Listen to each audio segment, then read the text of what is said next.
क्या किसी इंसान को सम्मान के साथ मरने का हक है? क्या मौत जिंदगी के बोझ से बेहतर हो सकती है?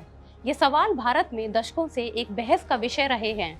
हाल ही में सुप्रीम कोर्ट ने 13 साल से कोमा में रहे हरीश राणा के मामले में एक ऐसा फैसला सुनाया है जिसने भारत के कानूनी इतिहास में एक नया अध्याय लिख दिया है।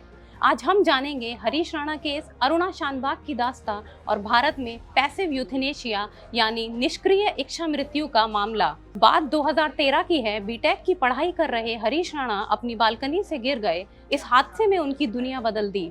हरीश परसिस्टेंट वेजिटेटिव स्टेट में चले गए, यानी वो जिंदा तो थे, न बोल सकते थे और न सुन सकते थे। 13 सालों तक उनके माता पिता ने अपनी पूरी जमा पूंजी उनके इलाज में लगा दी। वो थक चुके थे पर हार नहीं मान रहे थे।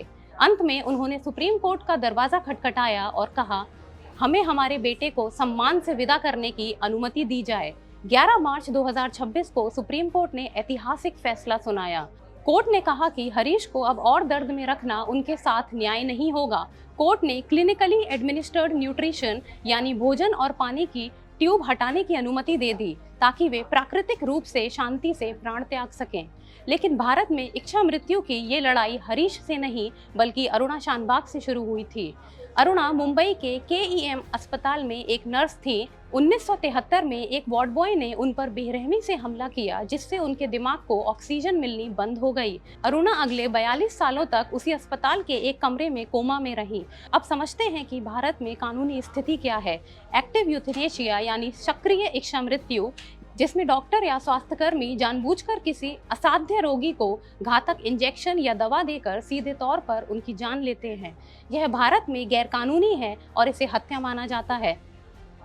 पैसिव यूथनेशिया यानी निष्क्रिय इच्छा मृत्यु, इसमें मरीज को जिंदा रखने वाली मशीनें, वेंटिलेटर या फीडिंग ट्यूब हटा दी जाती है ताकि मौत प्राकृतिक तरीके से हो। यह भारत में कानूनी है।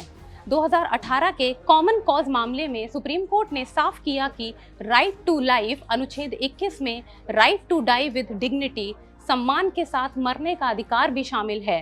कोर्ट ने लिविंग विल का कॉन्सेप्ट भी पेश किया, जिसमें कोई व्यक्ति पहले ही लिख सकता है कि अगर वो ऐसे हालत में पहुंच जाए जहां इलाज मुमकिन ना हो तो उसका लाइफ सपोर्ट हटा दिया जाए।